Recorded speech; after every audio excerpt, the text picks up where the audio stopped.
Ok. Então tá gravando aqui no computador. Quer dizer, certamente depois vai aparecer um arquivo da gravação para mim, né? Então vamos lá, vamos começar. Deixa eu...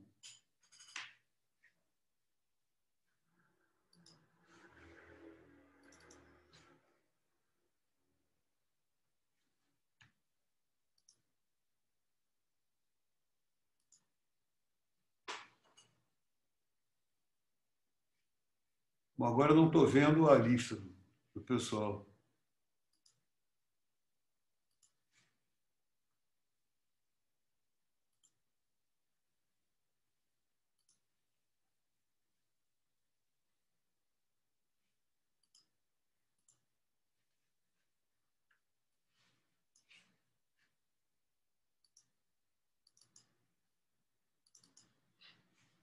Ok, apareceu de novo. Bom, pode estar todo mundo aí. Deixa eu fazer o seguinte, deixa eu...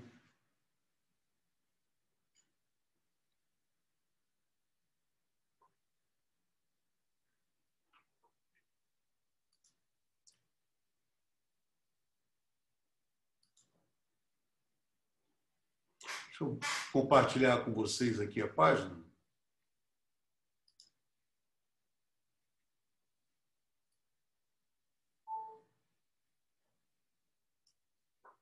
Ok. Bom, então vamos lá. Todo mundo está vendo aqui Todo mundo vendo a página aqui do iPad? Sim, sim. Tranquilo? Bom, então vamos lá. Qual é a ideia geral aqui do curso? A ideia geral do curso, quer dizer, a ideia geral da física e estatística é a gente... O objetivo principal é você realmente conseguir descrever propriedades macroscópicas do seu sistema, ou seja, você tem um conjunto de determinadas variáveis que a gente vai mais ou menos analisar agora de uma maneira bem qualitativa e bem geral, bem fenomenológica. Quais são essas variáveis e por que, quais as variáveis e por que realmente a gente vai mirar nessas variáveis para descrever o sistema macroscópico. Mas a gente sabe muito bem que, então, para a gente certos conceitos e certas variáveis, eu já vou usar o que a gente já aprendeu em Física 2, aprendeu em termodinâmica. Então, eu vou considerar certos conceitos como conceitos primitivos, conceitos básicos, que a gente até mesmo antes de ver essas disciplinas, a gente já tem uma noção intuitiva deles. Como, por exemplo, a gente pode falar da pressão. Ok, posso falar de pressão, posso falar de temperatura, posso falar de volume. Então, coisas desse tipo daqui são variáveis macroscópicas que vão descrever um determinado estado do meu sistema. Então, eu tenho poucas variáveis macroscópicas que são suficientes para que realmente eu consiga descrever o estado dela através de uma equação de estado. Por exemplo, para um gás ideal, PV igual a nRT é uma equação de estado. Então, eu tenho relações entre as possíveis variáveis, que são variáveis macroscópicas. Então, essas variáveis são o que a gente conhece desde cedo, já de uma forma bem intuitiva, bem fenomenológica. Mas a questão toda é a seguinte: o que a gente sabe é que, na realidade, esses sistemas não são sistemas só... Quer dizer, isso daí é um conjunto de variáveis que eu posso descrever uma em função da outra. Então, basicamente, você fecha uma determinada descrição, dependendo do nível de descrição que você quer desse sistema. Mas a gente sabe que o que você tem é um conjunto de variáveis RI, essas variáveis RI de T e PI de T, no caso de a mecânica clássica, que descrevem, basicamente, o conjunto de variáveis microscópicas do meu sistema. Então, eu tenho, em geral, aqui, o que você tem é, ao contrário do que a gente tem nesse caso, que eu tenho poucas variáveis macroscópicas, o que eu tenho aqui é um conjunto da ordem de 10 a 23, 10 a 24 partículas.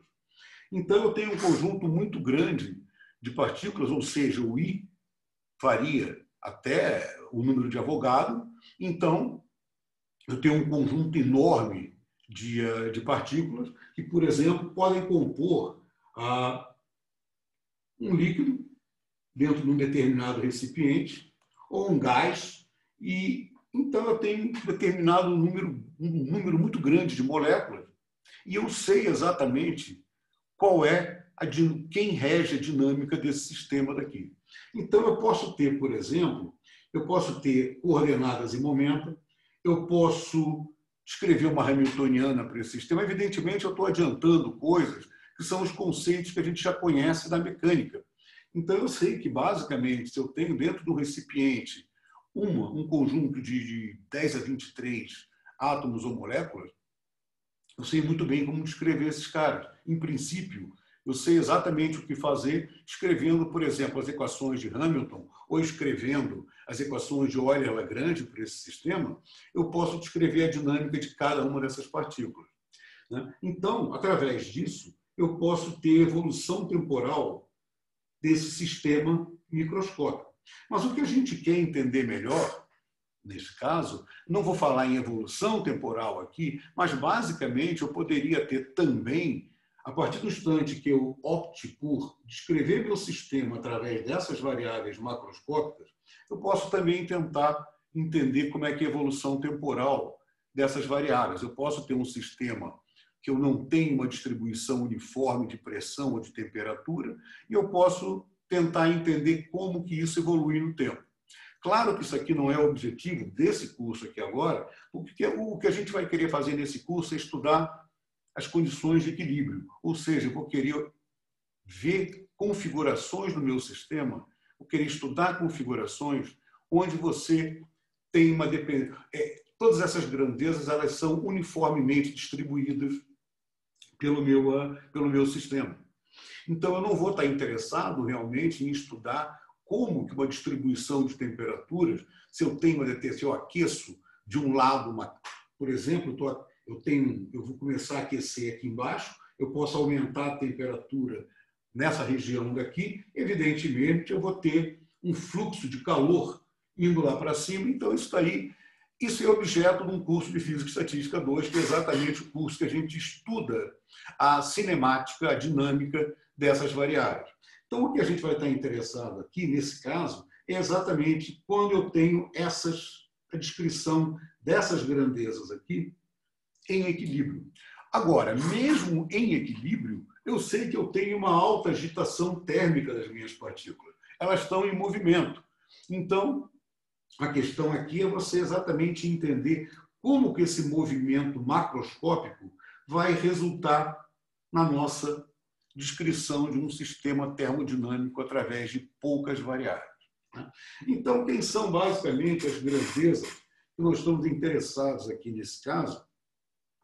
Bom, essas grandezas são as grandezas que vêm, quer dizer, basicamente eu tenho um conjunto, assim como eu tenho posição e momento, eu posso também ter outras grandezas no meu sistema, como, por exemplo, em geral, eu tenho massa, eu tenho carga elétrica, eu posso ter um momento magnético no meu sistema. Então, tem várias grandezas, e, evidentemente, eu tenho a posição, eu tenho o momento dessas partículas. Então, eu tenho várias grandezas associadas a essas partículas. Então, evidentemente, cada uma delas vai depender. Então, como que eu vou, qual o tipo de grandeza que vai ou não me interessar, vai depender exatamente de que tipo de interação, qual é o tipo de parâmetro externo que eu posso usar para controlar, por exemplo, passagem de um determinado estado de equilíbrio. Então, eu vou ter um estado de equilíbrio A e eu vou ter um estado de equilíbrio B. E através de uma determinada mudança de parâmetros externos, eu posso simplesmente passar dessa configuração A para uma configuração B. Então, isso daí vai depender muito de como que eu vou mexer nesses parâmetros externos. Eu posso, por exemplo, fazer uma variação de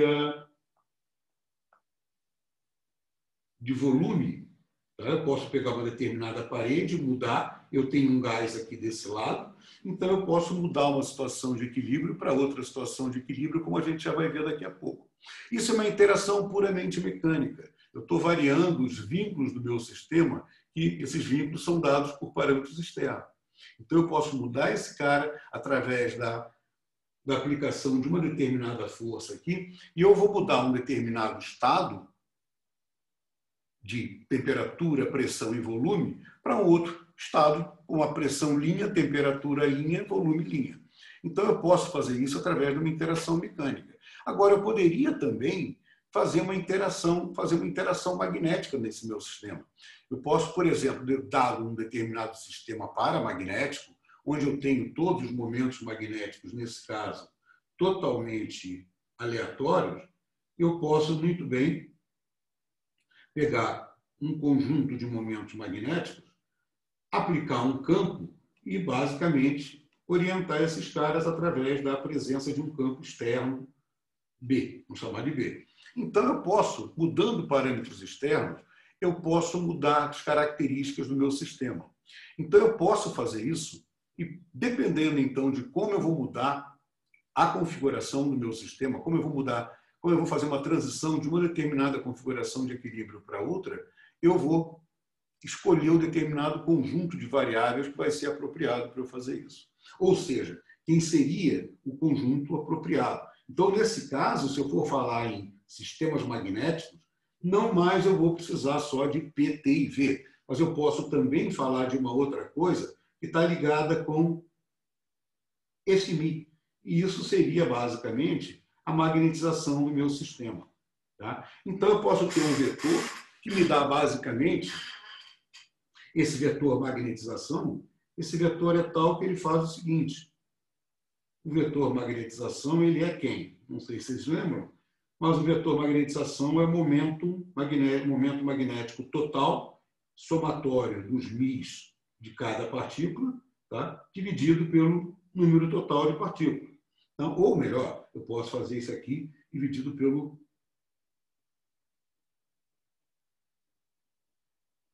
volume.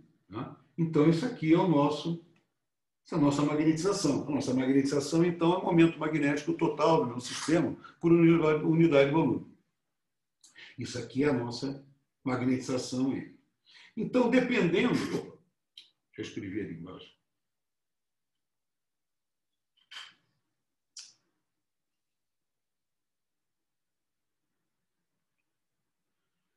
Então, está lá.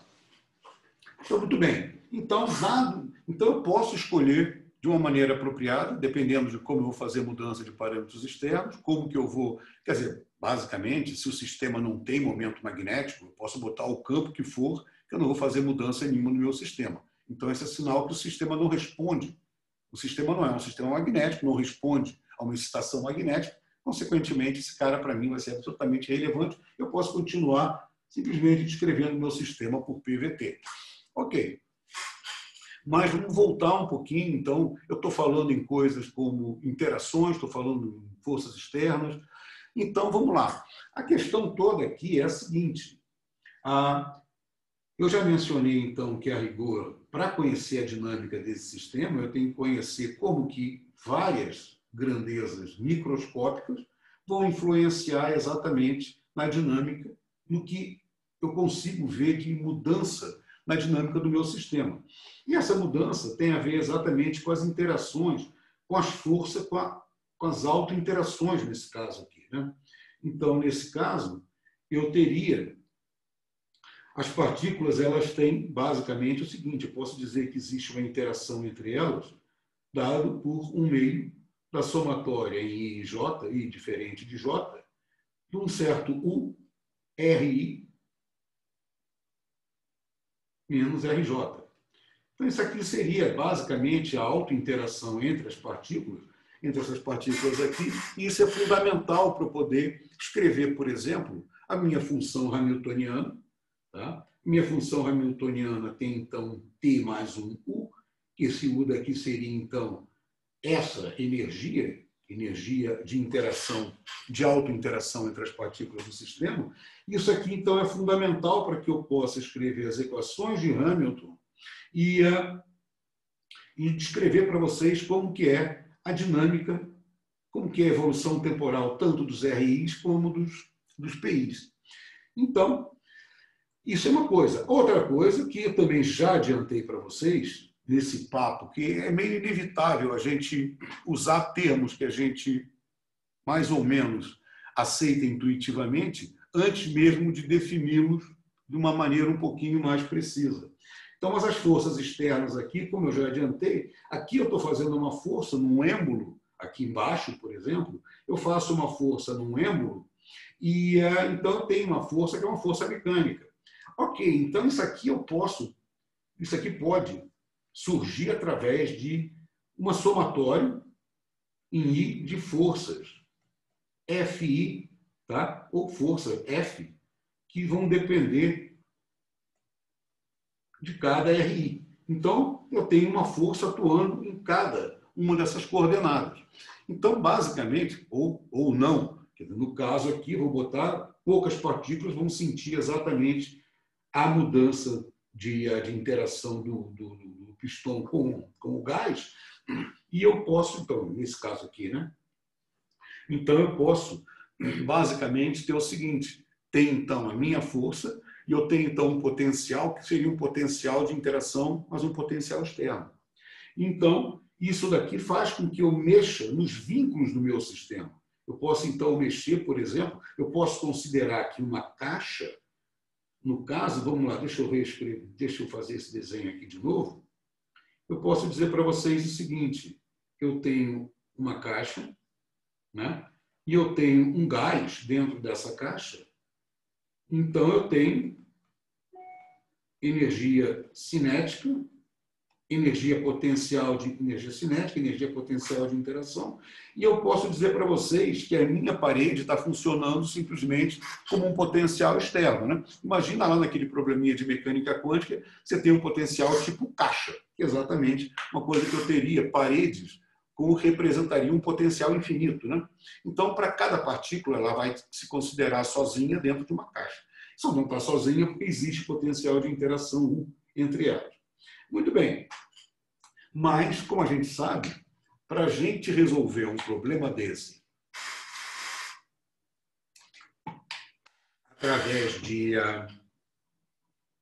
primeiros princípios, ou seja, eu usar realmente todo o arsenal que eu conheço da mecânica para resolver um problema que tem 10 a 23 partículas, até mesmo para você botar isso dentro de um computador, seria uma coisa meio maluca. Você botar 10 a 23 condições iniciais de coordenadas e momento dentro do meu conjunto de equações. Então, isso aqui basicamente é inviável. Então, o que você quer, aí é que vem exatamente essa ideia lá do começo, né? Como que, a partir do micro, né, como é que eu consigo ter essa descrição macroscópica do meu sistema? Então, basicamente, é isso daí que a física estatística tenta descrever, né? Isso daí eu estou basicamente repeteco, porque certamente vocês já leram e viram isso várias vezes, né? Então, aqui no caso, o que é importante em termos macroscópicos, né? O que é importante em termos macroscópicos? Aqui é o seguinte, se você pensar bem, qualquer sistema que a gente venha estudar, você vai querer descrever, por exemplo, um gás na caixa, por exemplo, o que você tem aqui é o seguinte, você tem um sistema que eu vou fazer descrições, eu vou fazer medidas em geral, essas medidas dependem do tamanho, por exemplo, de um detetor que você tenha, dependem do tempo de exposição que você tenha. Então, você, basicamente, tudo que você vai querer fazer e o que realmente é pertinente para você é exatamente um conceito de variável média que a gente tem. Então, quando a gente vê, por exemplo, as variáveis que a gente já começou a introduzir, como pressão, temperatura, todas essas grandezas, ou, no caso, a magnetização, essas grandezas têm a ver exatamente com o comportamento médio do que está acontecendo no nosso sistema. Então, eu posso pegar aqui dentro um pequeno volume e, fundamentalmente, descrever a densidade de partículas dentro desse volume. Eu posso descrever a energia aí dentro desse volume. E, evidentemente, isso não é só restrito, não está restrito só a essa ideia de equilíbrio. Isso aí também pode valer para um sistema onde eu considere equilíbrio local. Por exemplo, eu falei para vocês já de propriedades dinâmicas, macro, que eu teria, então, a cada pequena região do espaço e dentro de um determinado... Então, um determinado volume ΔV no intervalo ΔT, eu posso analisar meu sistema e aí eu, então, posso começar a dizer o seguinte: ora, o que me importa, na realidade, é uma variável que eu vou descrever dentro dessa escala. E essa variável pode ter, como a gente vai ver mais tarde, eu vou retornar essa definição, eu posso fazer aqui o seguinte: eu posso escrever para vocês uma densidade que eu vou definir num determinado ponto, R, num instante t. Isso aqui eu vou definir como sendo 1 sobre ΔV, uma integral de d3R, e aqui eu boto um delta de R menos RI de T. Tá? Isso é horrível, isso aqui. Deixa eu reescrever. Então, eu teria aqui, mais, aproveito logo, boto aqui a soma em I de delta de R menos RI de T. Então, isso aqui é uma densidade. Por exemplo, se o ΔV for esse volume daqui, e aqui eu tenho um raio vetor R, por exemplo, então isso aqui me dá uma densidade nessa vizinhança do ponto R. Né? Então, isso aqui é a minha densidade de partículas. E isso aí está variando na posição e no tempo. Evidentemente, isso vai tender, depois de decorrido um certo tempo, devido à interação entre as partículas, esse cara vai para um valor de equilíbrio N, que seria, então, um valor onde eu teria toda uma distribuição uniforme de partículas dentro desse meu volume. Claro que essa distribuição, eu já vou adiantando para vocês, então eu vou muitas vezes adiantar determinados conceitos e depois volto a eles. Então, a ideia de equilíbrio é exatamente quando eu tenho uma distribuição uniforme e essa distribuição independe, basicamente, de toda a história de como que esse camarada chegou aqui. Poderia botar, por exemplo, todas as moléculas inicialmente nesse ponto daqui e espera um tempo muito longo, elas vão simplesmente ocupar igualmente o volume e, basicamente, quando ela ocupar igualmente o volume, quando eu tenho, então, esse tal estado, que é o estado de equilíbrio, eu vou voltar a isso mais no final da aula, eu tenho exatamente uma situação de... A situação de equilíbrio ela é independente de como eu chego nessa situação.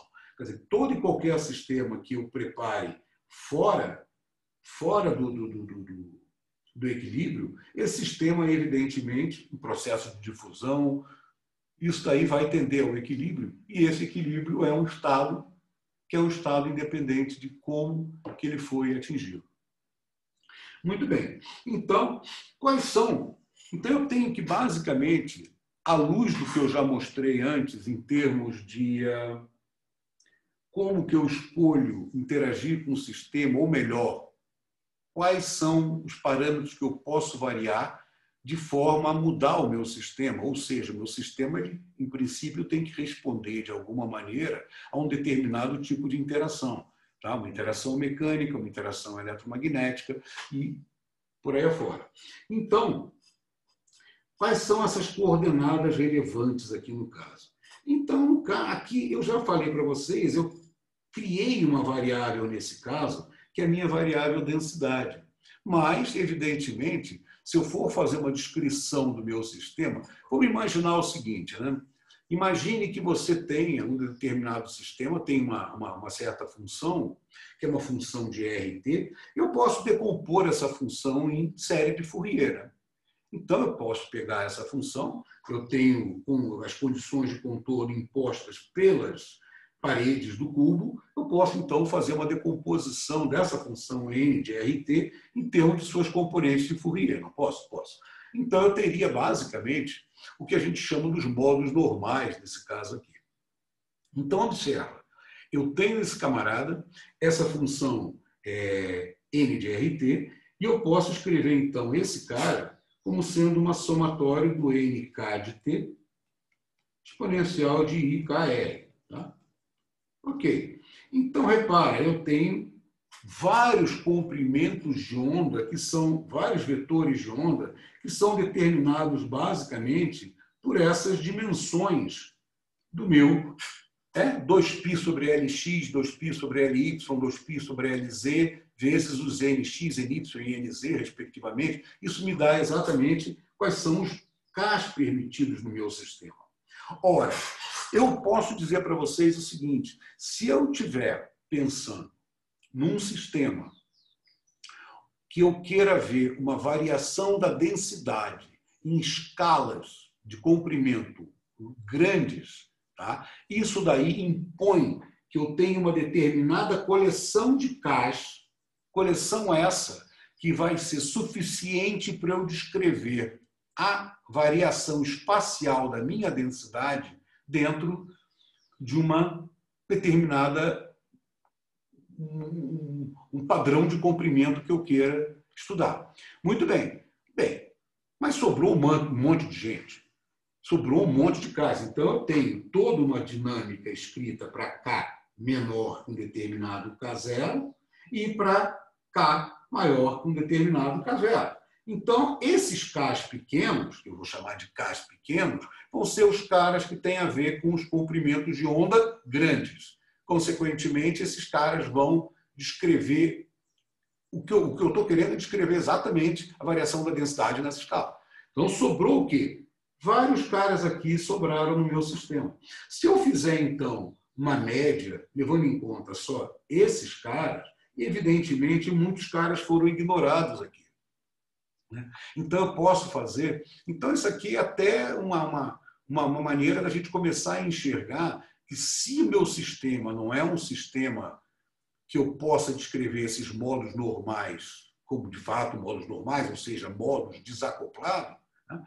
Esse camarada, então, eu posso dizer que eu tenho esses caras que não interagem. Mas, em geral, os sistemas são mais complexos do que isso. E quando eu faço a expansão de uma função desse tipo, tá? Como uma soma de deltas, em termos de K e ômega, tá? Que seria exatamente, aqui no caso, não botei ainda ômega, só estou falando em K, estou deixando a dependência em T para esse cara, eu tenho o que é chamado de acoplamento de modos.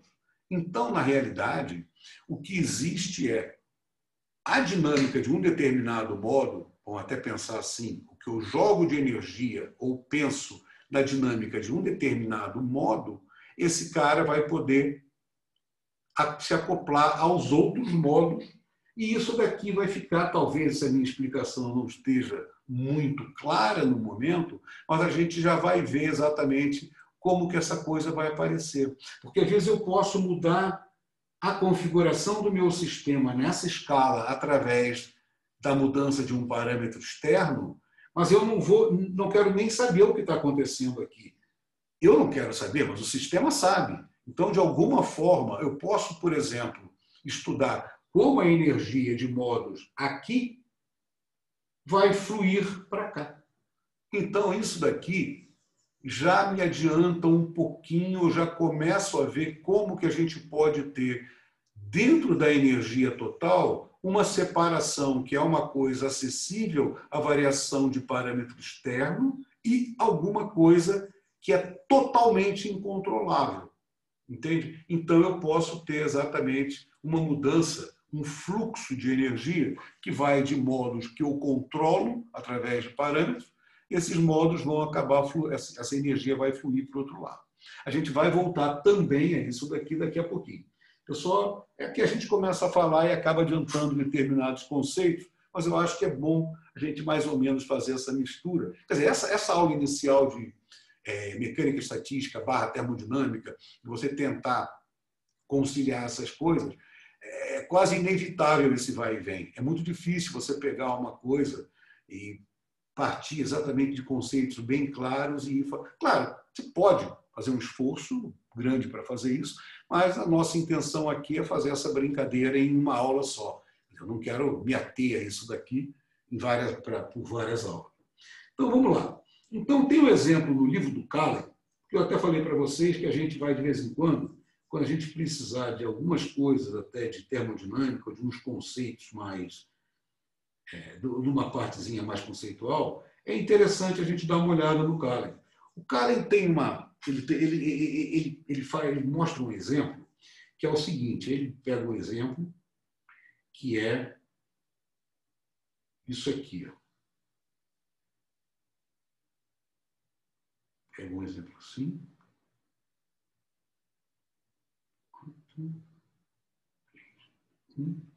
Nossa. 2, 3. E aqui. Então, o exemplo dele é isso. Eu tenho várias partículas. Essas partículas elas estão dispostas assim. Tem uma partícula central. Tá? Depois, então, vocês podem olhar lá no Callen, que esse exemplo aqui eu roubei dele. Então, ele faz a seguinte brincadeira. Essas partículas todas aqui estão todas elas ligadas umas às outras por molas. Tá? Todas elas ligadas por molas, umas com as outras, e aqui todas elas ligadas por mola a uma partícula central. Esse é um exemplo bem interessante. Então, eu tenho molas para todos os lados aqui. Né? Então, o que ele fala é o seguinte, ele fala que essa partícula aqui tem carga 2, essa carga aqui é menos 1, ou melhor, vamos fazer ao contrário, porque eu não quero botar o sinal aqui dentro. Vamos lá.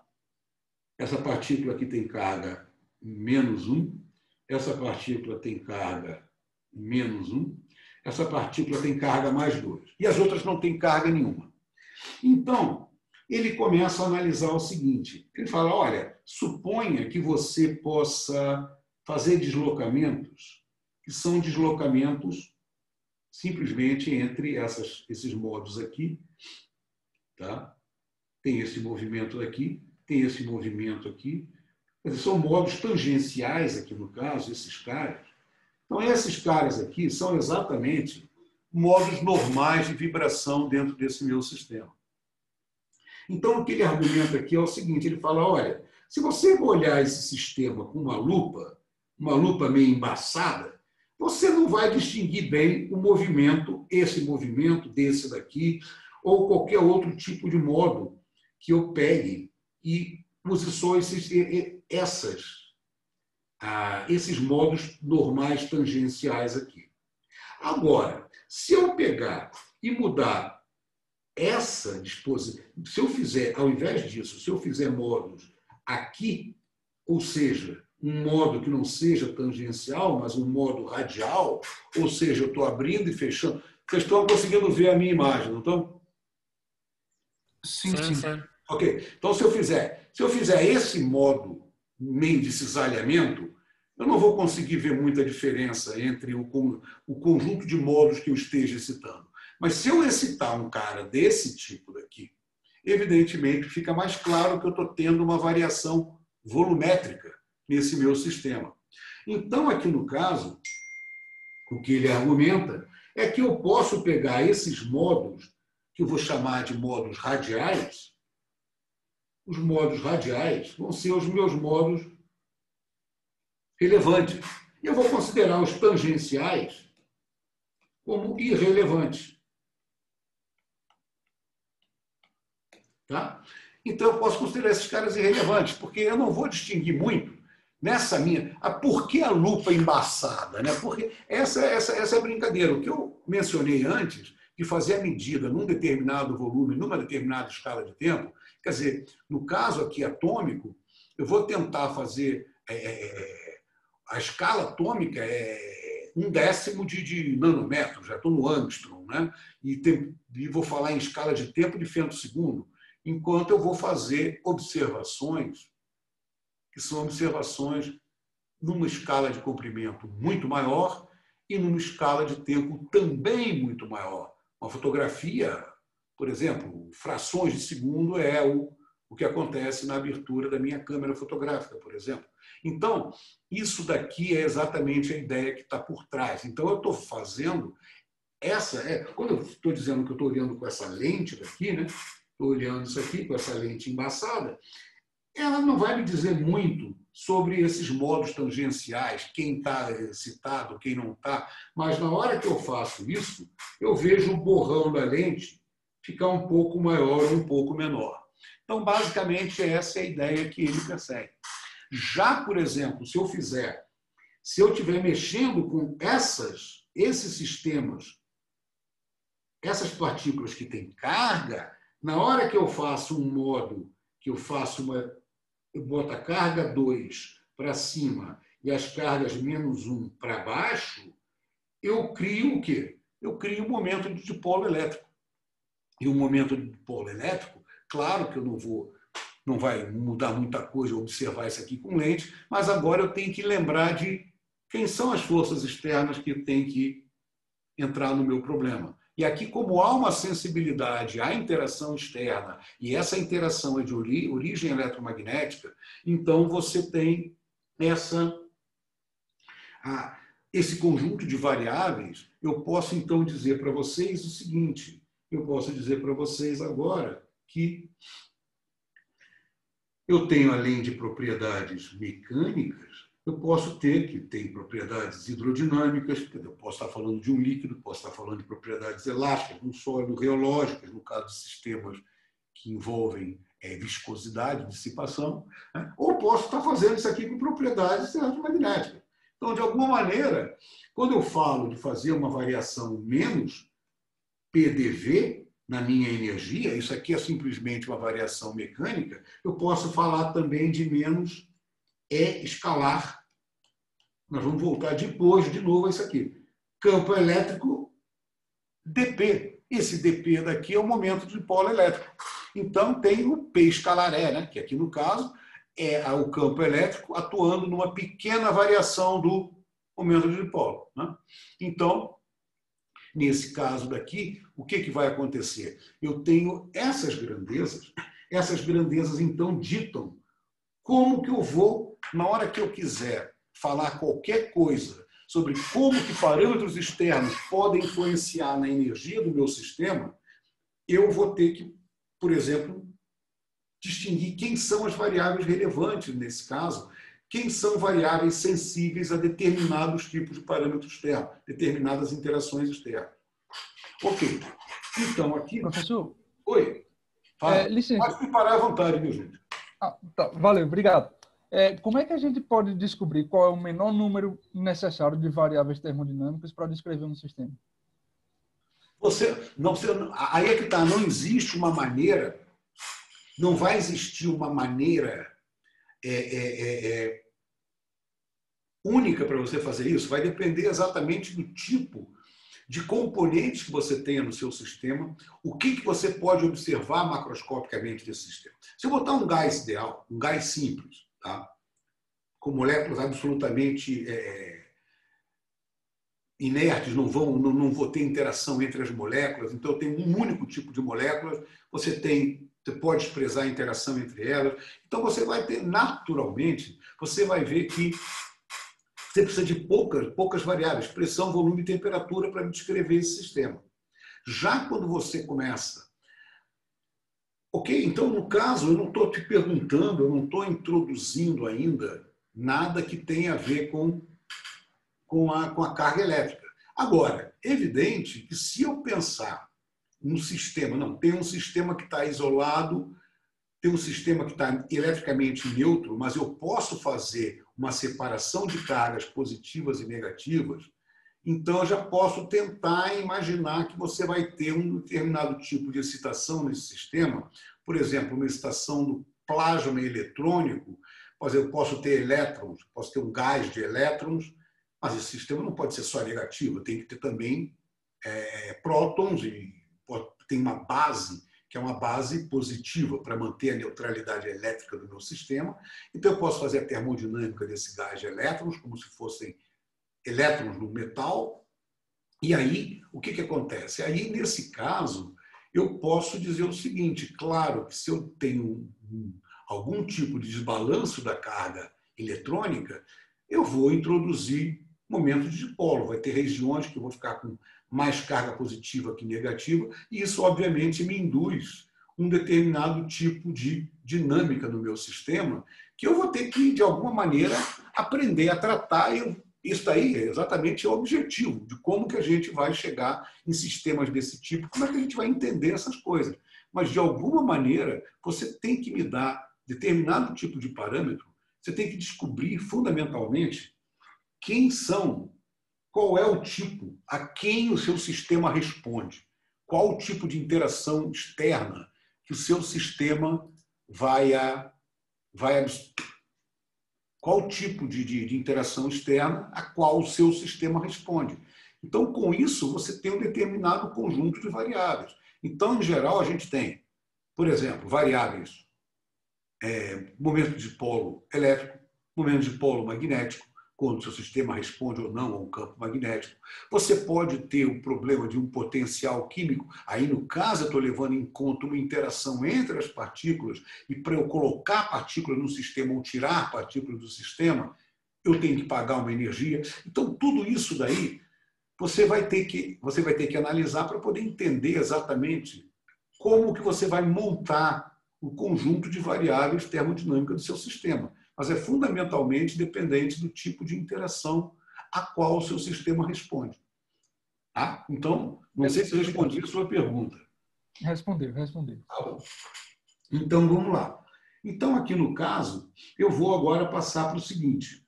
Então, o que faz a termodinâmica, basicamente? Né? A termodinâmica ela estuda consequências macroscópicas devido às microscópicas escondidas. Fundamentalmente é isso. Né? Então, na hora que você começa a falar em um determinado sistema macroscópico, claro, eu vou me ater a determinadas variáveis macroscópicas, e aí, no caso, o que vai acontecer? Como eu falei antes, até já tinha adiantado naquele exemplo da decomposição de Fourier, eu tenho um determinado conjunto de variáveis com um comprimento de onda muito grande, nessa escala que eu vou querer observar as coisas, mas se elas estão, de alguma maneira, acopladas a essas outras variáveis, e não me importam nem um pouco, no caso aqui, eu posso basicamente tentar descrever o que acontece para a minha variável macro, tá? Sem fazer qualquer tipo de referência às variáveis microscópicas.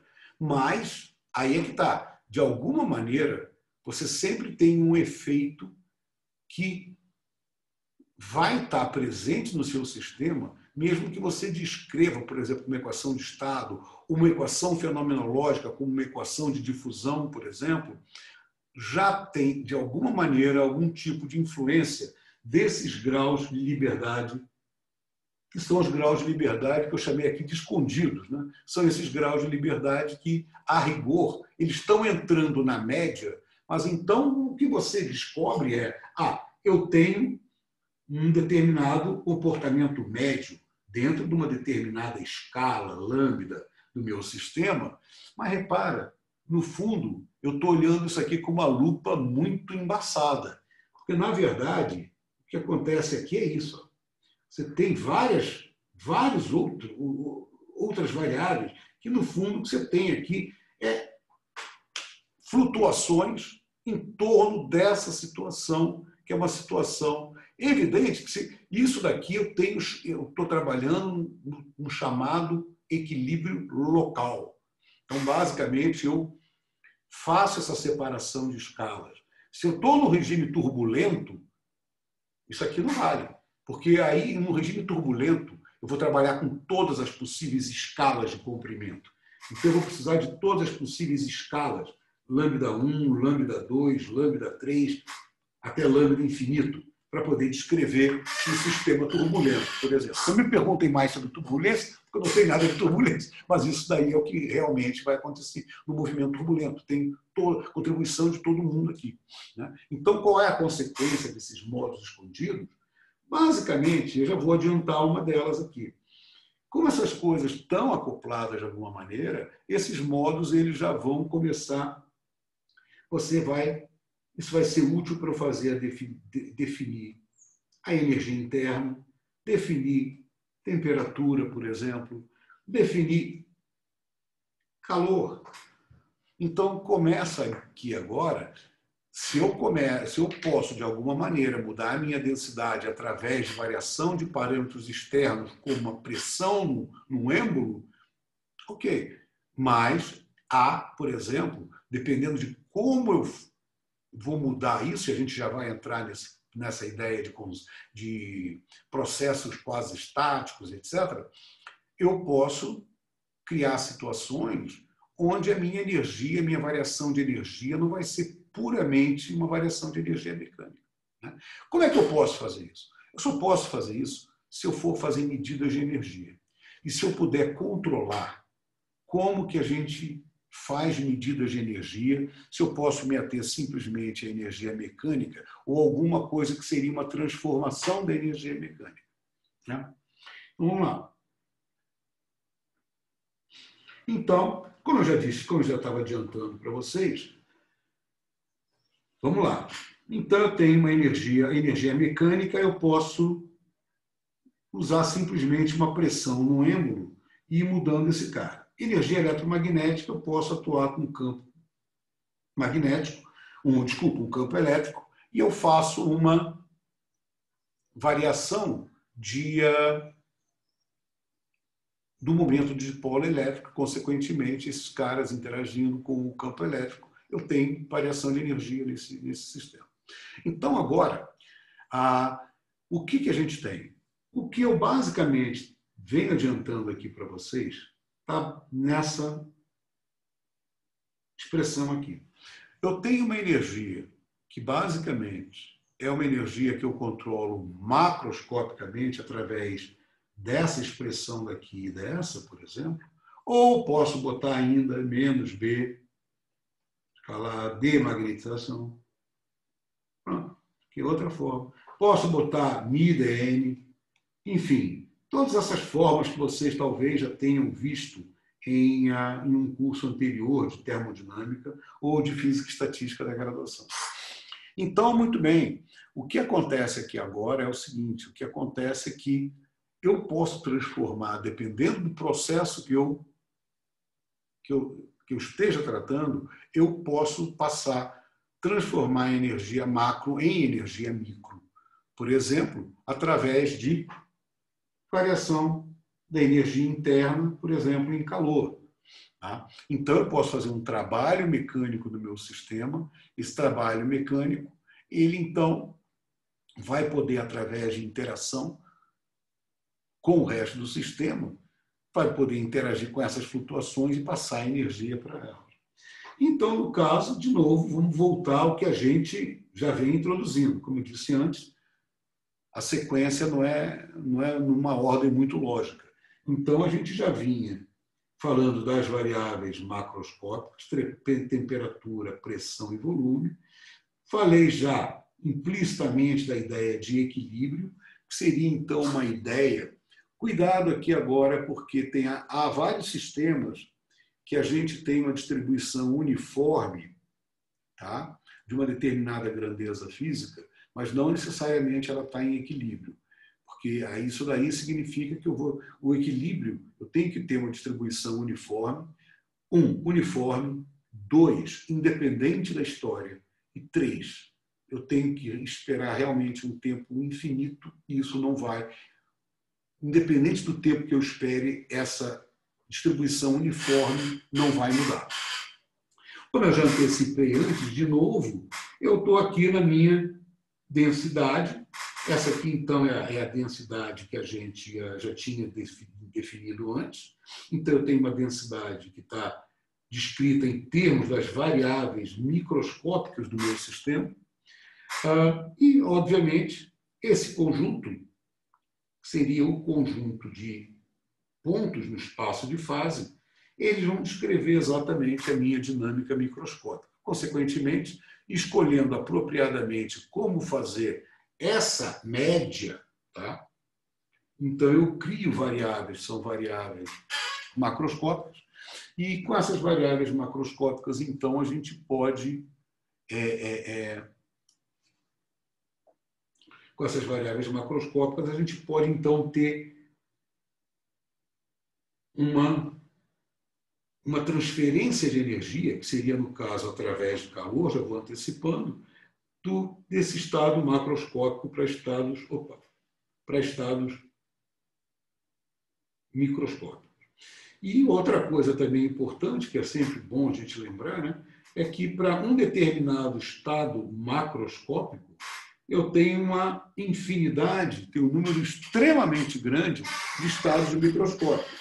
Isso, então, inclusive, tem a ver com a ideia de ensemble, etc., que a gente já viu em outros cursos, que você, então, você tem várias possíveis configurações compatíveis com um determinado estado macroscópico. Por exemplo, se eu tiver um determinado estado, eu simplesmente diga para você, tem uma determinada pressão nesse cara, o volume fixo, temperatura, eu vou definir através de uma energia interna, e nesse caso, eu tenho um conjunto imenso de estados microscópicos compatíveis com esse estado que eu estou dizendo para vocês, que é um estado que tem uma determinada energia fixa, que eu vou definir através de uma energia média fixa, ou eu posso até fixar mesmo a temperatura, a energia nesse caso, esquece a temperatura, mas eu estou fixando uma energia E. E essa energia, então, é compatível. Eu tenho vários estados, microestados, que são compatíveis com esse camarada daí. Pego aquela casca esférica num espaço 6n dimensional, 3 coordenadas, 3 momentos e n partículas. Então, eu tenho 6n dimensões. Eu faço, então, aquela casca esférica e eu digo, então, todo e qualquer ponto nessa casca esférica é um estado microscópico do sistema. Então, isso daí é exatamente a base que a gente usa para visualizar o ensemble microcanônico, né? Dúvida, gente? Podem me parar à vontade.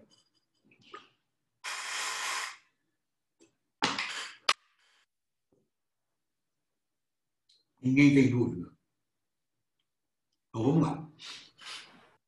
Então, agora, vamos entrar de novo, voltando a esmiuçar um pouquinho coisas que a gente já introduziu antes, né? O sistema isolado, a gente sabe que essa aqui é a minha energia total do sistema. Claro, estou considerando um sistema que não tem nenhuma propriedade magnética, não tem spin, não é um sistema carregado. Então, esse cara daqui tem simplesmente... essa aqui é a minha... Quer dizer, carregado não vai ser porque todo o sistema material, no fundo, é carregado. Esse cara aqui pode ser um potencial lá, Van der Waals, por exemplo, que vem... Bom, aí a origem do potencial de Van der Waals, a teoria de perturbação, etc. Tem a ver exatamente com a interação coulombiana, claro. Mas eu não vou olhar... Quer dizer, para nós, esse cara, simplesmente, essas moléculas vão sentir a autointeração com outras moléculas e ponto final, né? E, uma vez que eu tenha esse sistema perfeitamente isolado, eu sei que essa energia, essa grandeza, somatório, momentos quadrados somados mais a energia de interação, esse cara vai se conservar. Então, eu tenho a energia do meu sistema. Consequentemente, se eu vou definir alguma variável macroscópica, isso aqui sempre tem que estar presente no meu problema. É fundamental a energia do meu sistema, né? Porque ela é, de fato, eu já estou falando de uma energia total, posso falar de uma energia média, então ela já inclui exatamente muito do que a gente precisa, e é o que a gente vai trabalhar o tempo inteiro, com variação. Uma das características do meu sistema, do meu estado de equilíbrio, vai ser energia ou temperatura do meu sistema. E como eu disse antes, eu posso ter forças externas atuando no meu sistema. Essas forças externas, botando somatório em I do V de RI, por exemplo, isso aqui seria, então, um potencial externo que eu boto no meu sistema, um potencial V. E esse cara agora, esse cara pode ser um potencial que eu mude no tempo. Então, posso botar um cara aqui, ó, que mude no tempo, né? Então, eu tenho um potencial que depende de posição e momento. Por exemplo, né? Paredes. Olha só, né? Então, eu posso pegar aqui o meu gás, tem um êmbolo, né? E aí tem um gás aqui dentro, o meu gás aqui está cheio de partículas, e agora eu posso mexer com esse cara, né? Na hora que eu mexo com esse cara, então o meu potencial externo é como se fosse uma parede que tem um índice de reflexão igual a uma parede de uma energia potencial infinita nessa parede, eu estou movendo esse cara. Então isso aqui eu posso enxergar como um potencial externo que eu possa controlar, né? Então isso aqui, e essa variação de parâmetros externos, esse cara é que me dá o meu trabalho mecânico do sistema. Repara bem, eu estou dizendo para vocês que eu vou fazer um trabalho mecânico no meu sistema que, de alguma forma, é claro que se eu conseguir fazer e descrever esse trabalho microscopicamente, acabou o problema, né? Só que não é bem assim. De novo, eu não vou ter controle perfeito em cima desse cara, né? Eu vou ter controle numa determinada escala de tempo, numa escala de comprimento. De novo entram as benditas médias. Ou seja, ao invés de eu fazer esse processo aqui, o que eu vou fazer no fundo é alguma coisa que vai me dar um ΔW igual a menos PdV. Pronto. Não. Porque aí, no caso, a pressão tem a ver com a força por unidade de área, força por unidade de área é ΔP, ΔT de cada uma das partículas somado. Olha a média entrando aí, né? Então, eu tenho de novo, eu estou brincando com uma grandeza macro outra vez, que é uma grandeza que vai simplesmente me descrever alguma coisa num contexto mais amplo, numa escala de comprimento maior do que é a escala natural molecular desse meu sistema daqui. Inclusive com esse cara, o meu termo externo, não tem problema nenhum, né? Então, é nessa hora que pode aparecer, no caso, uma mudança, que eu não vou simplesmente mudar só a minha energia mecânica do sistema, e eu posso dizer para vocês, se eu fizesse só isso daqui, microscopicamente, ó, se eu usasse todo esse parâmetro, a minha variação da energia mecânica, ela é a minha variação da energia interna. Mas na hora que eu borro o sistema e eu vou me ater a variáveis que são variáveis médias, o que vai acontecer? O que vai acontecer é que é inevitável deste termo, que é o termo que tem a alta interação entre as partículas, ele vai ser agora fundamental, porque ele vai permitir que da variável média eu possa fazer com que parte da energia vá fluir para aquelas variáveis que você ignorou antes. São as variáveis que você, quer dizer, estão compondo a variável macroscópica de uma forma média, certo? Então, aí é que entra exatamente esse conceito do calor, né? Então, o calor é essa parte meio incontrolável que a gente tem em todo e qualquer sistema físico. Toda vez que você vai descrever um sistema onde você vai usar médias, você vai usar grandezas, que são grandezas que se referem a um conjunto de grandezas micro, ou uma média, ou que muita gente fala do chamado coarse graining, que é a média de grão grosso. Ou seja, você está fazendo uma média dentro de uma escala, que é uma escala muito maior do que as escalas fundamentais das suas partículas, das partículas que compõem o teu sistema. Então, aqui no caso, a gente posso agora fazer duas coisas. Na hora que você vai querer analisar como as energias elas variam como é que eu posso controlar ou não variação de energia, é importante você isolar o seu sistema mecanicamente ou termicamente para você ter noção de como você vai poder medir, por exemplo, uma variação da sua energia total. A variação da energia total é sempre dada exatamente pela soma da energia de todas as partes componentes do sistema. E aí, então, até o próprio Leblanc, ele dá um exemplo interessante, que é de você tem uma chama isso aqui? Caramba! Uma broca, né? Uma broca, você vai fazer um buraco. Tem aqui uma broca, você está girando aqui a broca, isso aqui é a ponta da broca, e você vai fazer um buraco numa madeira, por exemplo.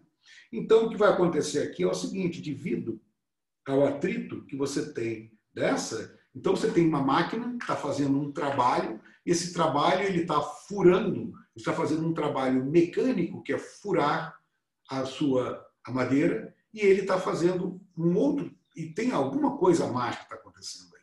Tem alguma coisa a mais é que eu tenho, para manter essa velocidade da broca constante, da velocidade angular constante, é claro que eu estou trabalhando contra uma força de atrito já dentro desse buraco daqui.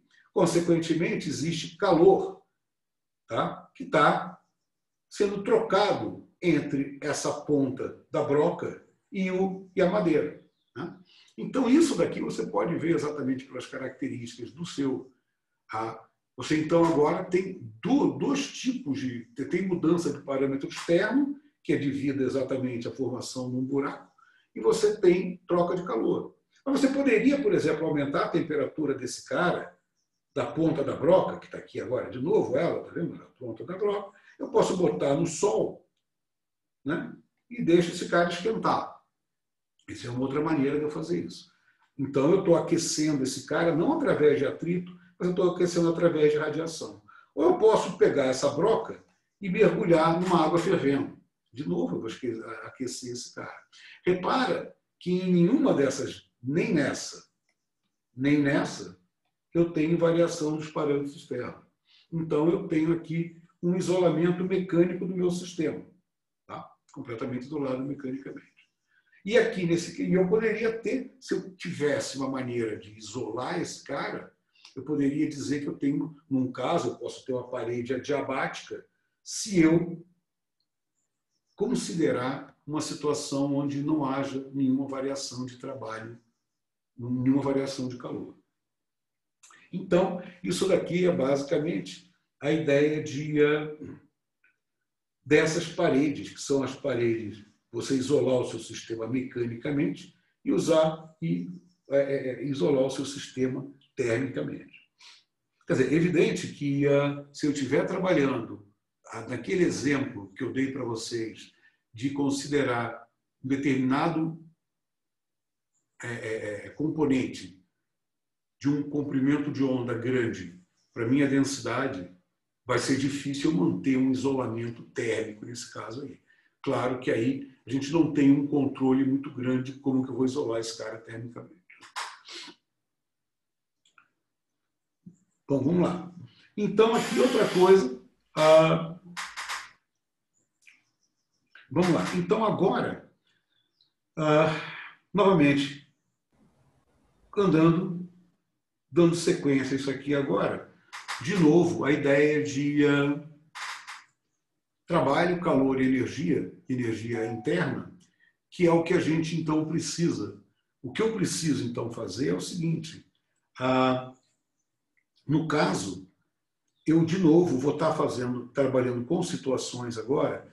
O livro apresenta duas situações, que são as seguintes. Uma delas é você fazer uma mudança, que é chamada mudança quase estática no seu sistema. Então, aqui eu tenho um êmbolo, né, um pistão, então eu atuo com uma força em cima desse cara, e aqui eu posso ter um gás ou um líquido. E eu faço uma mudança ΔX. né? Que seria, no caso, o meu ΔX seria um XA, XB menos XA. O A seria um estado de referência, onde eu tenho um sistema em equilíbrio, o sistema então está uniforme, e eu vou agora fazer o seguinte, eu vou apertar, contrair esse êmbolo lentamente. Então, eu posso dizer o seguinte, existe um trabalho infinitesimal, e esse trabalho tem a ver exatamente com o quê?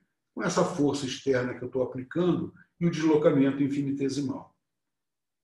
Muito bem. Com isso daqui, eu posso dizer para vocês que eu faço um trabalho mecânico do A até B, simplesmente integrando esse dw aqui.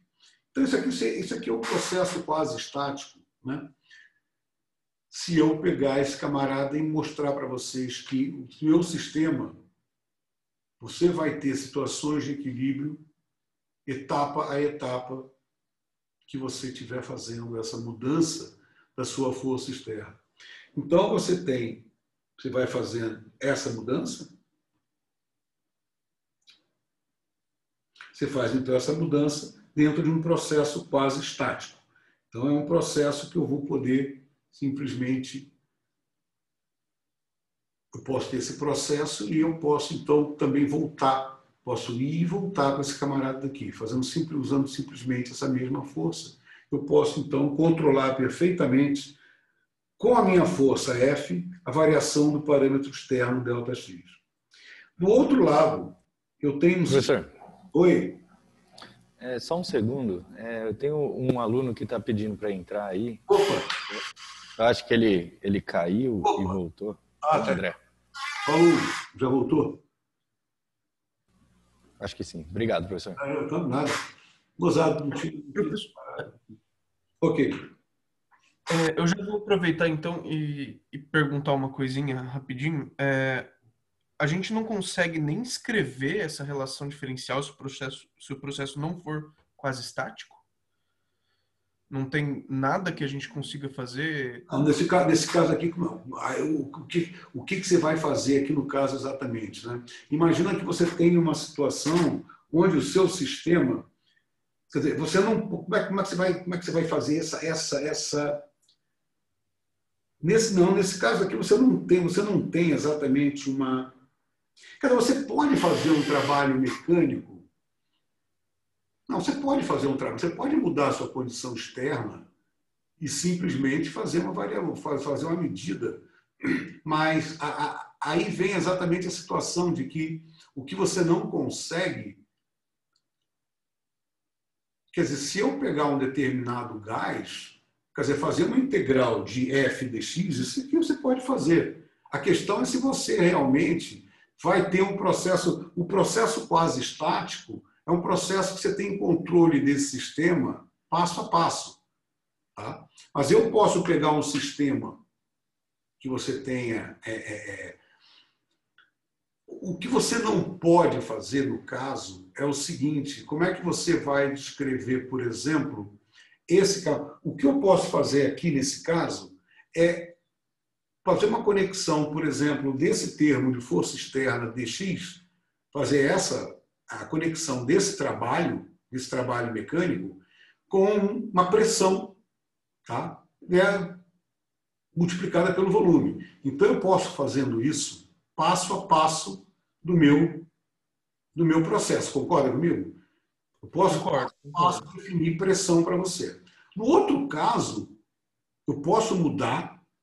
Eu tenho um sistema que não necessariamente está em equilíbrio, eu posso fazer uma mudança rápida. Eu posso dizer para você que eu fiz um trabalho no meu sistema, claro. Tá? Mas aí, a questão é como que eu relaciono isso com qualquer variável termodinâmica. Certo, concordo. Você perde o controle, entendi. Exatamente. Eu pegar esse cara, eu pegar essa situação. Então, qualquer que seja o sistema que você... Eu posso botar uma força, uma partícula, eu posso chacoalhar esse cara, eu posso ver qual é o trabalho que eu gasto para fazer a variação de energia cinética dele. Mas eu vou ter que medir no final quando eu não vou ter controle, né? Entendi. Mas esse é o problema.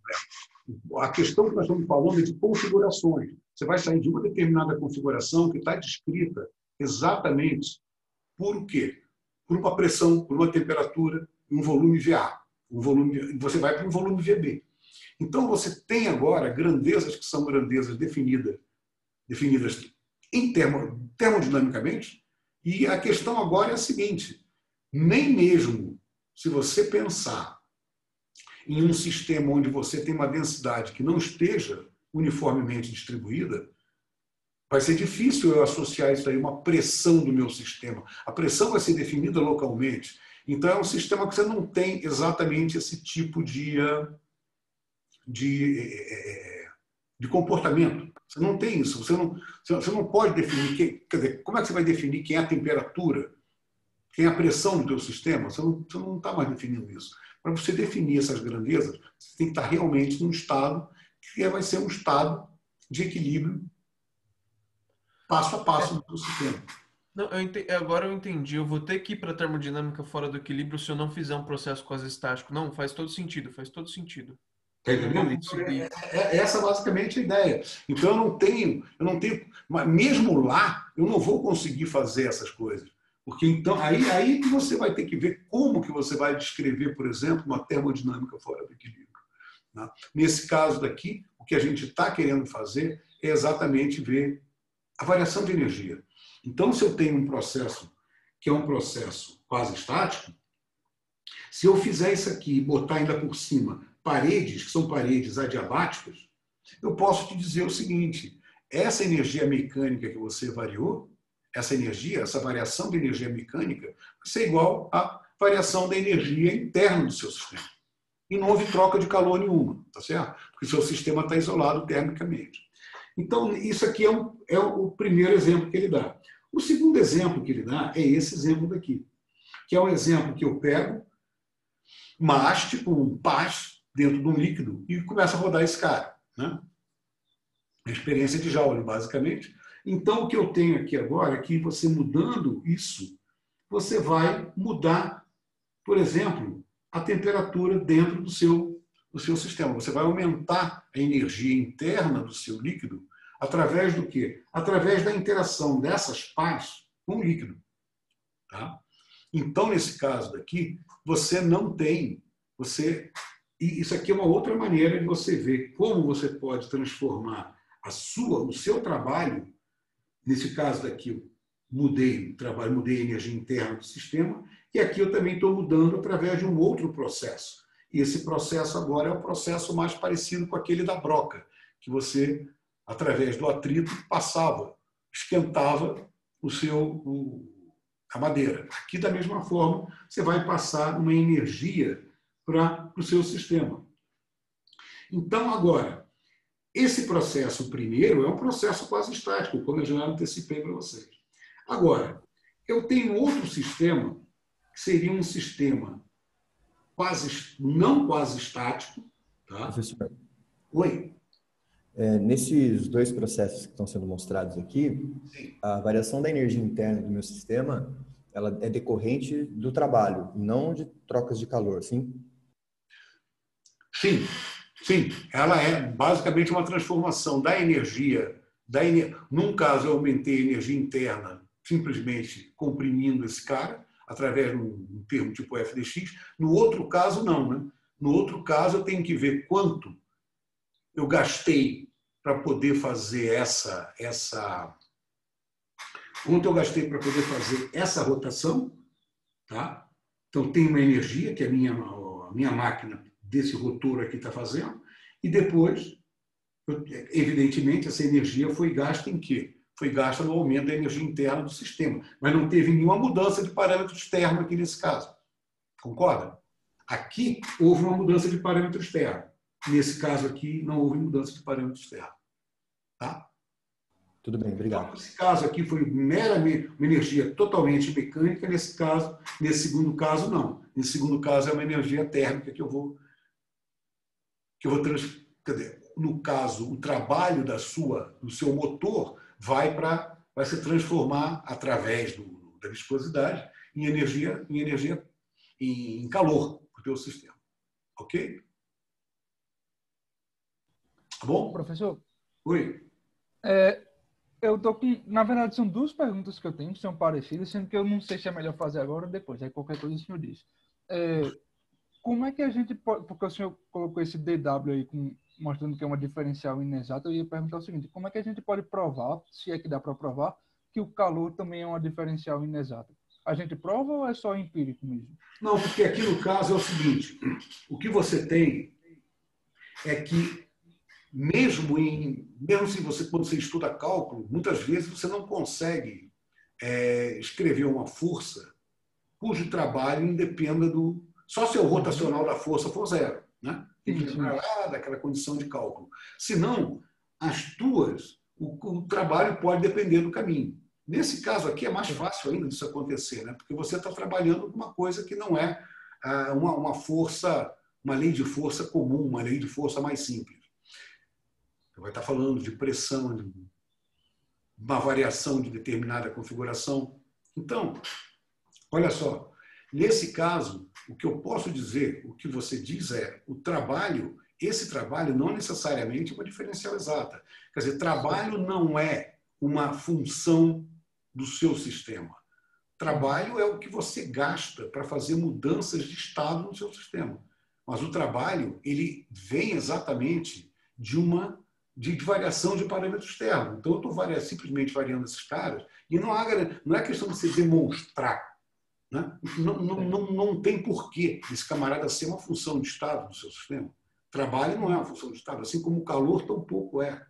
Então, você nota que tanto o trabalho como o calor se referem à transferência de energia. E a transferência de energia, isso sim, pode depender muito do tipo de processo que você usa. Né? Então, é só isso que você está dizendo. Você pode depender do processo que você vai usar. Você vai, então, de uma configuração... Olha só esse caso aqui. Ó. Esse caso daqui é um caso não quase estático. Então, eu tenho primeiro um gás, e eu boto um peso em cima desse êmbolo aqui. Aí, de repente, eu arranco esse cara. Quando eu arranco o peso, o que vai acontecer é que esse êmbolo ele sobe, dá uma oscilada e para. Esquece a oscilada aí, no caso, o teu trabalho de força viscosa. Enfim, a questão é a seguinte, qual é o trabalho que foi feito no caso? Evidente que eu tenho um ΔV e eu tenho uma pressão externa que está fixa. Nota que o meu processo agora, esse processo, eu posso até ter uma situação que eu tirei esse camarada e, de alguma maneira, o que vai acontecer é que esse cara vai mexer com o meu sistema, a configuração do meu sistema muda e, eventualmente, ela vai chegar no equilíbrio novamente. Então, eu posso conseguir esse processo eu posso conseguir de duas maneiras. Ou fazendo isso, simplesmente tirando o peso bruscamente e deixando isso chegar lá em cima, ou eu posso simplesmente tiro o peso, mas seguro o gás e vou simplesmente controlando lentamente esse cara até chegar no mesmo volume final. Só tem uma diferença. Num desses processos, o meu ΔV é perfeitamente controlável através de um processo como esse daqui. E no nosso processo que a gente acabou de fazer, o meu ΔV completamente ele não é controlável. Ok? Certo. Então, evidentemente, a energia desse estado aqui, tá, vai ser igual. Mas o que vai acontecer agora é o seguinte, nem tudo foi um trabalho mecânico, por exemplo. Tá? Então, você vai ter que ver como que, no caso, você vai ter que imaginar que tem um atrito com o êmbolo e esse cara, de alguma forma, vai proporcionar uma variação de temperatura devido a quê? Devido à troca de calor. Porque se você tem essa força externa, que é uma força de atrito, uma força viscosa, esse cara vai causar uma variação de calor. Tá? Ou o segundo exemplo acima é um outro exemplo que você não tem esse controle. Tá? Então, você não teria um processo quase estático nesse sistema daqui. Então, são dois exemplos de processos que não são quase estáticos. Ok? Certo. Então, só para terminar essa questão das diferenciais exatas e inexatas. Sim. Fala. As duas que são inexatas vão ser o trabalho e o calor, e as exatas vão ser a energia e a entropia. Isso é uma coisa que a gente só... A gente não chegou ainda na entropia. Por enquanto, a entropia a gente começa a falar na próxima aula. Tá? Tá. Então é o seguinte, a questão é, o calor, a gente até agora conhece formas de transformação de energia, tá? Calor, variação de energia mecânica, e o que vai acontecer aqui é o seguinte, elas duas não são, elas vão depender do processo, mas elas vão sempre ligar um estado do sistema a outro estado do sistema. Agora, depois você vai querer falar da entropia. Bom, a entropia, na hora que a gente chegar na entropia, você vai ver o seguinte, você vai ver que a entropia ela é definida, na realidade, como, quer dizer, essa entropia de equilíbrio, tá certo? Porque a gente vai definir a entropia só no equilíbrio. Certo. Então, se você tem o ΔQ sobre T, o T entra como um fator integrante aí no caso. Então, ele faz com que o ΔQ sobre T seja seja uma função de estado. Exato. Certo. Tá? Então, essa é a diferença. É que, tudo bem, ela vem de alguma coisa que não ela não é uma diferencial exata, mas você tem um fator integrante aí no caso, o calor não é, mas multiplicado pela temperatura, ou sobre 1 sobre a temperatura, ele cria uma variável que é uma variável, essa sim, ela é uma diferencial exata, é uma propriedade do seu sistema. Ok? Certo. Então, essa é a diferença. Agora, o fato, aí não tem como você, quer dizer, não é uma questão de demonstração, a demonstração é, no caso, simplesmente você apelar para propriedades gerais do cálculo para ver qual tipo de força, mas nem por aí, porque é um pouco mais complicado do que isso, né? Porque seu trabalho, na hora que você faz essas médias, você não pode mais afirmar nada, entende? Você não pode mais garantir que você tem um processo quase estático nesse caso. Tá? Ou melhor, desculpa, perdão, pensei em uma coisa e falei outra. Que você tem um processo, que você tem uma diferencial exata. Não é uma propriedade do seu sistema. O que é a propriedade do seu sistema é energia. Você tem uma energia agora, você chacoalha, faz o que você quiser com ele. Dadas as condições, se você tem esse sistema isolado termicamente ou o seu sistema isolado mecanicamente, sei lá, você vai poder me dizer quanto que esse cara vai ganhar de energia, mas essa energia, sim, a energia é a nova configuração do seu sistema. É o novo estado do seu sistema. O seu estado que é compatível com uma carrada de estados microscópicos, mas é o seu novo estado, é o estado do sistema. Então, é diferente, porque trabalho e calor, você só se refere à troca deles e dependendo de processo. Como é que você vai fazer diferente disso? Você pode, muitas vezes, obter o mesmo tipo de calor trocado, mas por um processo completamente diferente. Entende? Você dá a variação de energia interna, uma delas devido a você ter feito uma variação só de processo de energia mecânica. O outro não, só por você fazer uma troca de calor. Na realidade, o que o livro faz, o que o Leblanc faz depois, que aqui agora até eu não coloquei ainda aqui, o que ele faz depois é exatamente uma situação que mais ou menos responde ao que você está tentando levantar, que é o seguinte, olha, eu tenho um sistema, deixa eu ver exatamente aqui a configuração dele.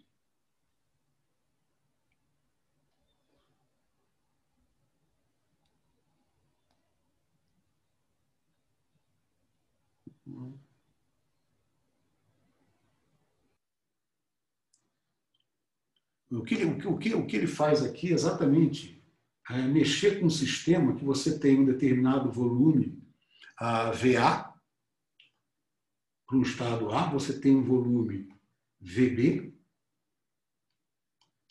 e aí ele vai analisar, tá? Aí ele vai analisar exatamente como que você vai fazer. Você vai chegar numa configuração, você tem as configurações, você tem uma configuração A com energia EA, e você tem uma configuração B com a sua energia EB.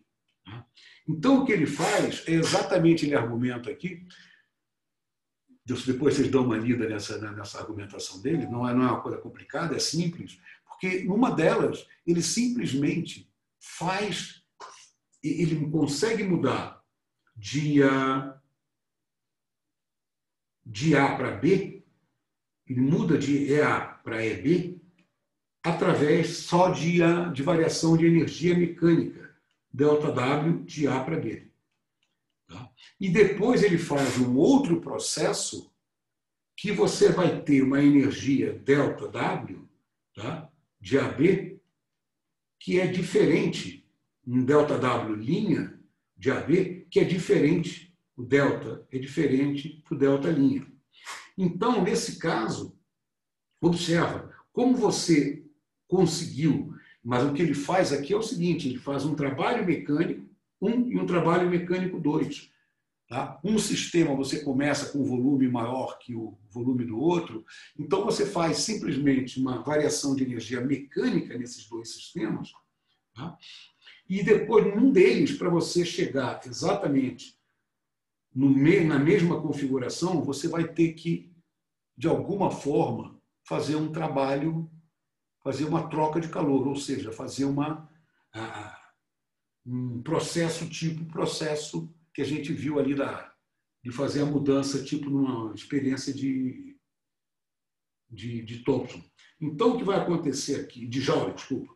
Então, o que acontece aqui é o seguinte, o que acontece aqui é que, no caso, eu posso sempre dizer que o calor de A para B, tá? Ele vai ser igual ao EB.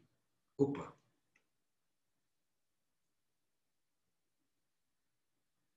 Vai ser igual a um EB menos EA e menos trabalho de A até B. Então, dependendo... Então, de novo, esse exemplozinho que ele dá aí é um exemplo simples que, então, você vai fazer o seguinte. Você vai mostrar, então, que essa variação... Então, quando você tem dois estados, que são estados pré-determinados, você vai, então, de um estado A para um determinado estado B. O que você vai fazer? Você vai fazer isso por caminhos diferentes. Então, num determinado caminho, ele te mostra o seguinte, ele te mostra que você vai chegar do A até B com um processo que eu vou fazer só trabalho mecânico nisso aqui. Você chegou no limite da página que a gente enxerga, só para avisar. Opa! Onde não enxergamos. Deixa eu... Ok. Então, vamos lá. Então, o que eu tenho aqui é o seguinte, eu tenho dois sistemas, eu tenho um sistema que é um sistema no estado A, ou seja, pressão, volume, temperatura A. O outro, pressão, volume, temperatura B. Então, eu quero fazer o seguinte, eu quero atuar nesse cara fazendo um trabalho mecânico e outro pode ser uma variação de calor. Tá? Então, eu posso ter dois tipos de trabalho nesse sistema daqui. Esses dois tipos de trabalho são reminiscentes exatamente dessas duas formas que eu mostrei para vocês aqui antes. Tá? Um trabalho desse tipo daqui, eu posso fazer uma variação puramente mecânica, um trabalho que eu vou fazer uma variação agora, através de viscosidade, etc., eu posso fazer uma variação térmica, porque eu não vou mudar os parâmetros do sistema, eu não vou mudar força, nada disso. Tá? Posso fazer também um trabalho elétrico, boto uma resistência ali, a mesma coisa. E boto um voltímetro, então eu sei que o P, a potência é V vezes I, a mesma coisa. Então eu posso medir para vocês, através da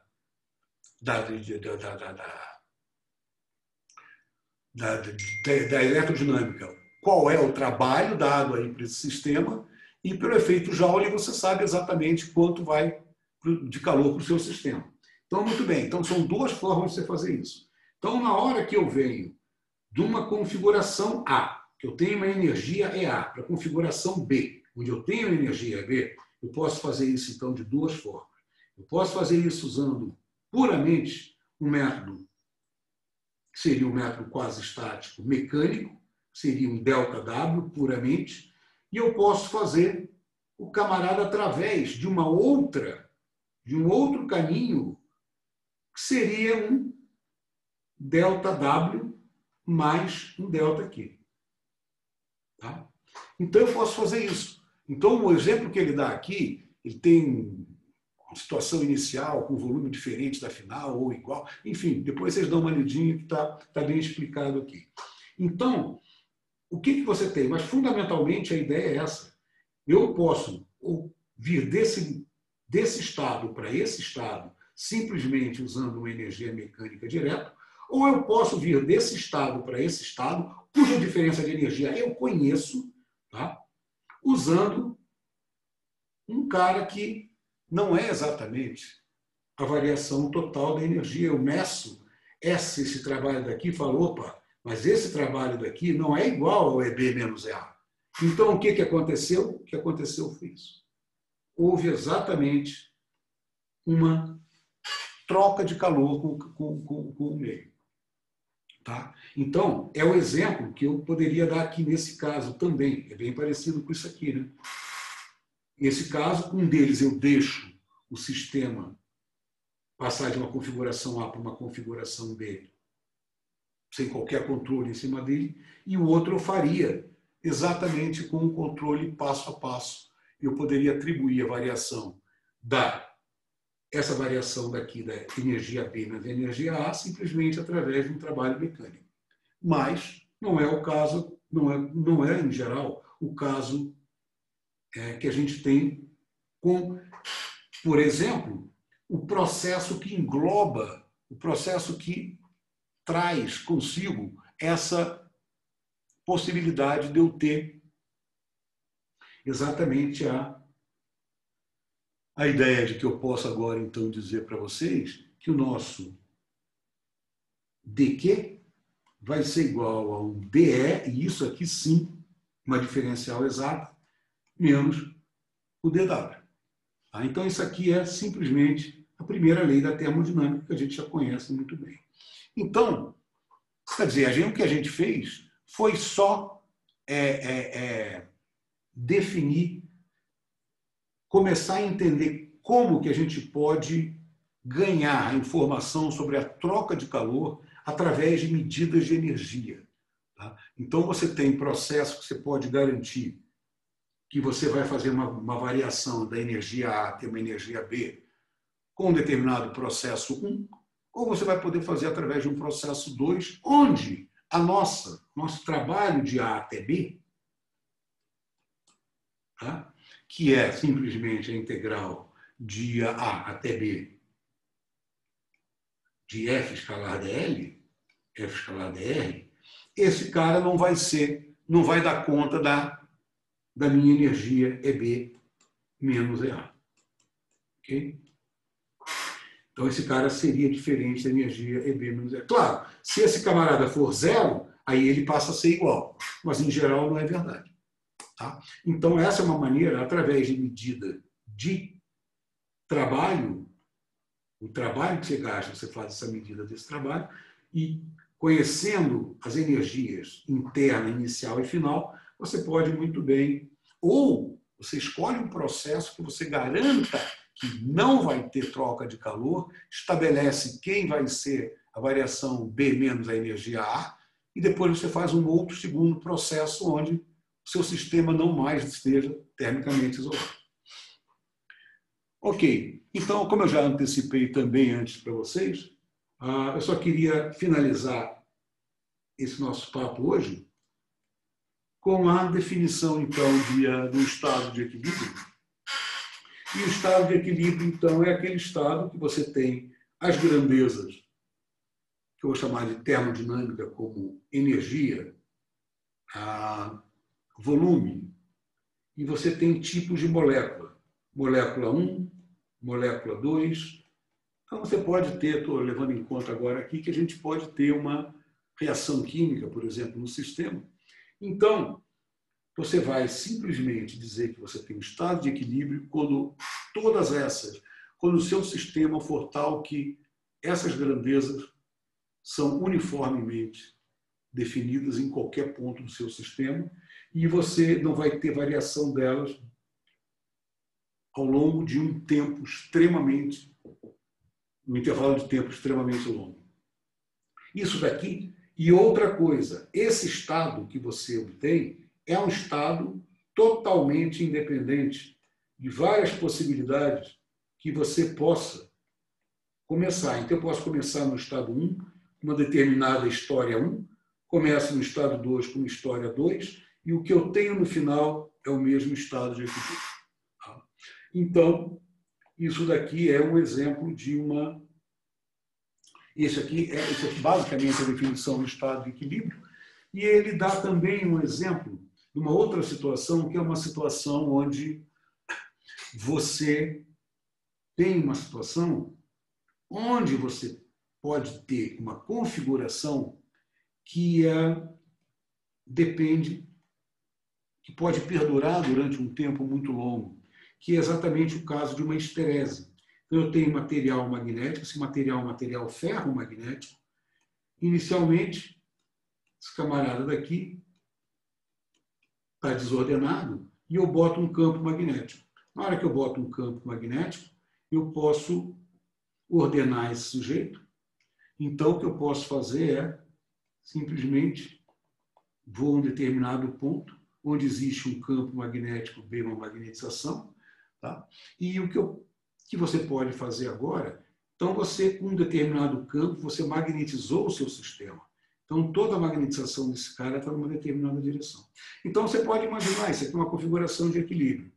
Bom, só que tem um detalhe. Eu posso fazer agora o seguinte, eu posso começar a mudar o meu campo magnético. Posso começar a diminuir o valor desse campo e até, eventualmente, inverter esse campo. Eu posso fazer uma situação que é uma situação desse tipo aqui.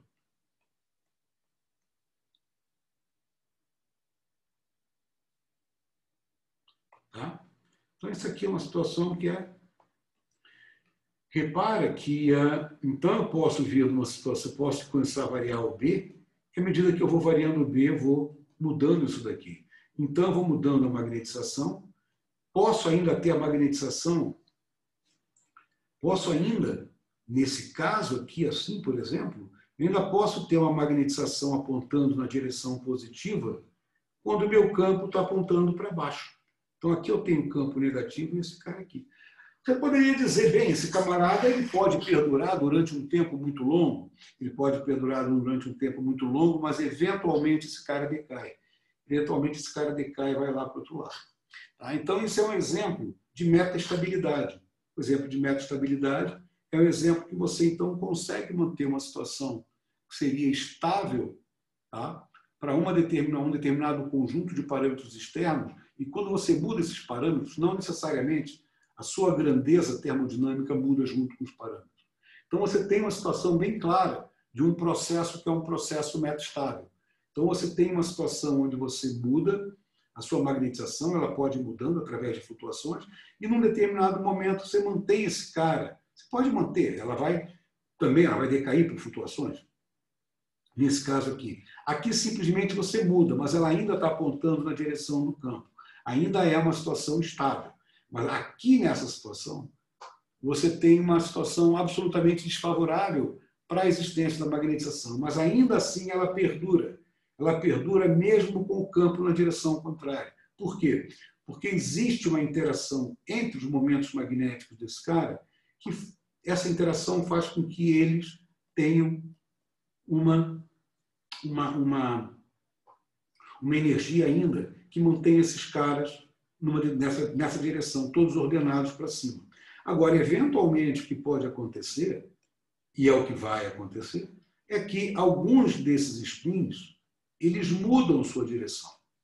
Quando eles mudam sua direção, eles criam um domínio reverso. E aí você vai ter que ver o seguinte, ora, a energia de interação aqui ou dentro desses caras, não vai mudar se eu somar as 3 energias, dá no mesmo. Mas agora eu tenho uma energia de superfície.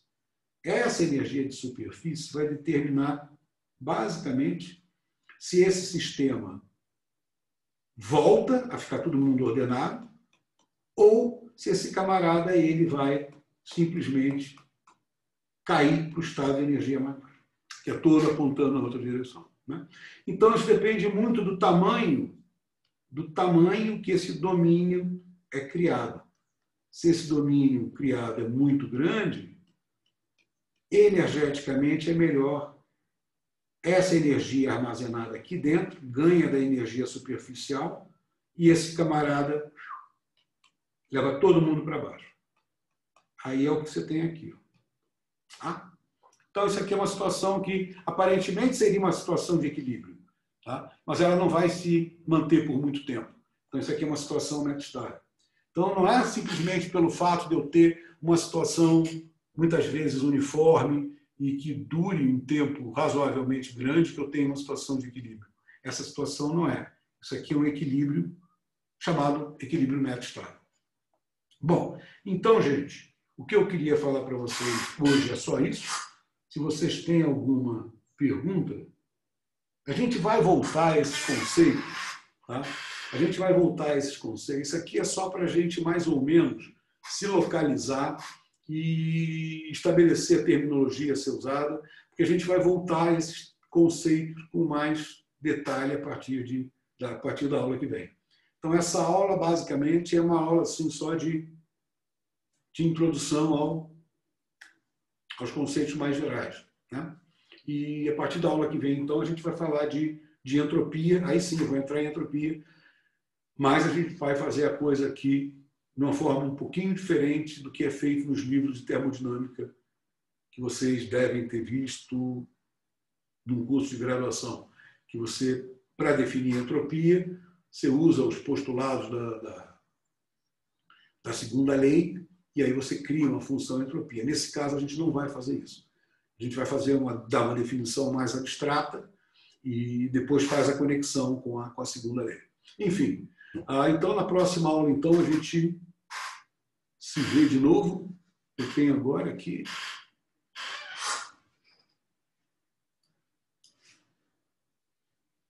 alguma dúvida, gente?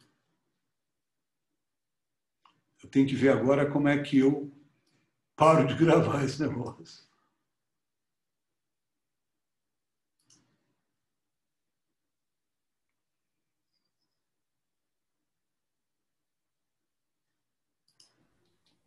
Professor, talvez se o senhor apertar Alt R, ele pare de gravar, não sei.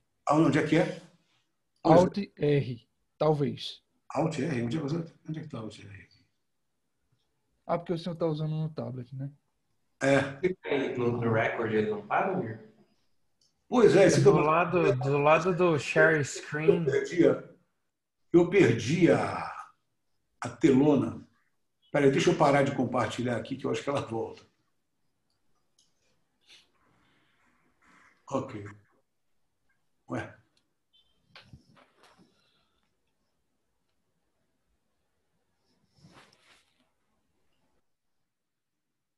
Não está mais compartilhando, não, tá? Ainda está. Ainda tá. Tá sim. Agora acabou. Clicar na Agora tela. Aí, saiu. Ok. Normalmente embaixo. Deixa eu ver aqui onde é que eu...